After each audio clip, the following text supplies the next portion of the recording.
Hello. So nanapod tay video atong pag atiman ani ato ang napangayo nga inibot nga punuan sa bougainvillea o kanang tawag nato bougainvilleas. Okay, so karon ato nang gipankamutan ning taon nga manindot pod, nindot mo siya kay ugat na plaster kayo.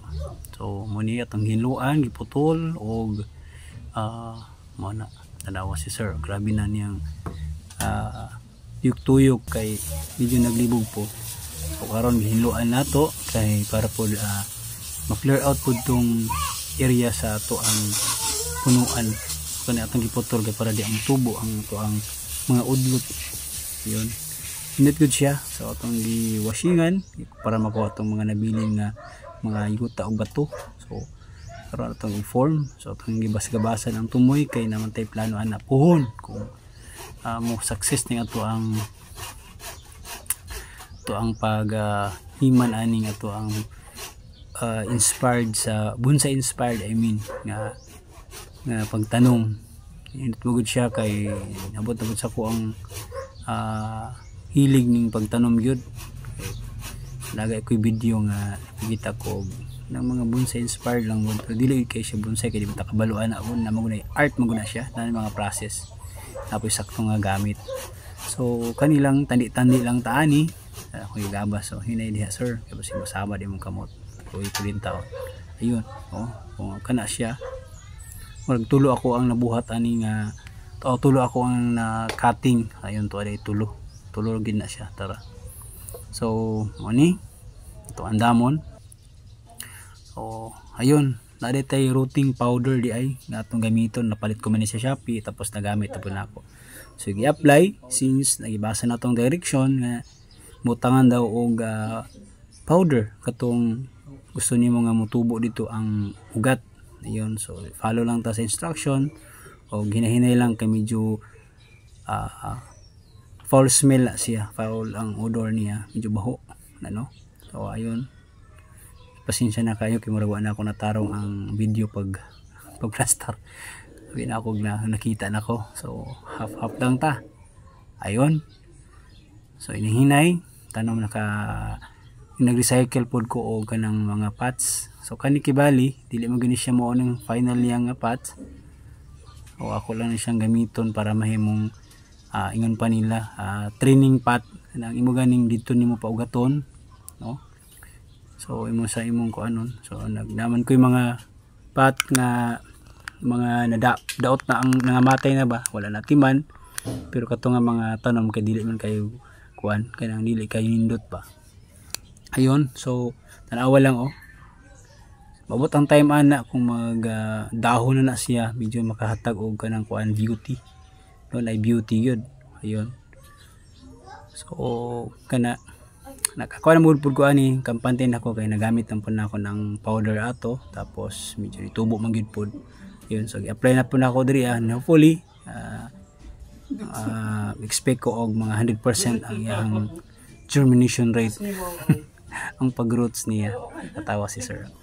Ayun, so anara tanawa lang, imagine ako maplaster na siya puhon. So ato na siyang ibuhat kay kana nga mga pot kay magagmay man. So itong panikamutan nga puhon matarong na siya. Yun, so kani nagtabi pa si sir kay namang kuan entertain pa mo gud dari ano naman tay kuan gud natin mga audience sa palibot. Ayun, so nabutangan naman nato nag powder. So ato na siya giset and puhon siguro mga 1 week na akong i-update mo ani nga video kay ako na nakita na visualize na ako ang forma. Kay kung mag-roots na siya, mabuhay na siya atong ibalhin sa butanganan lain ng mga pot nga nindot pod siya good. Okay, so tanaw na to na puhon. Ayun, plaster na to. So batod pa sa akong natanaw nga video ug sa akong kaila, ang tawag ani is training pot. Okay, so di mo siya paugaton o medyo patubuon ba.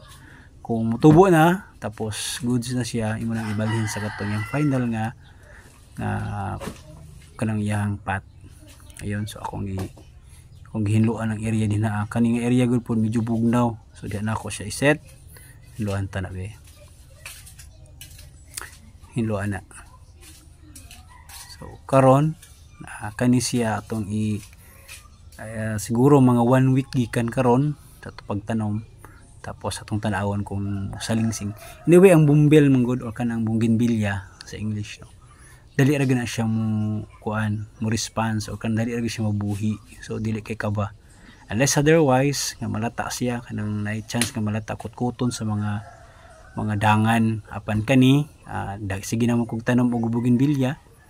Akong ginakuan ako ang na prove nga dali ra gud siya mudahon.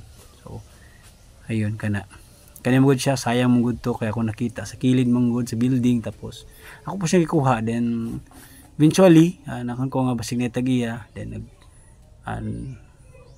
gitugot man pud nga ato ang dalon. Ayun, ipuson pud nato ang sobra sa ato ang powder kay puhon magamit ang pud na. So kadto nangita na itaan yung silopin o kanang ipangtawo nato kay nakita po lagi nako sa pamaagi sa video or sa uban, no, ato na siyang gitawag nato og hangon pa nila incubate, no, kanang para ang roots niya ba mo response kani pod, ug tapos di pud siya maulanan since kana wala man na siya ikuan tabon nga area.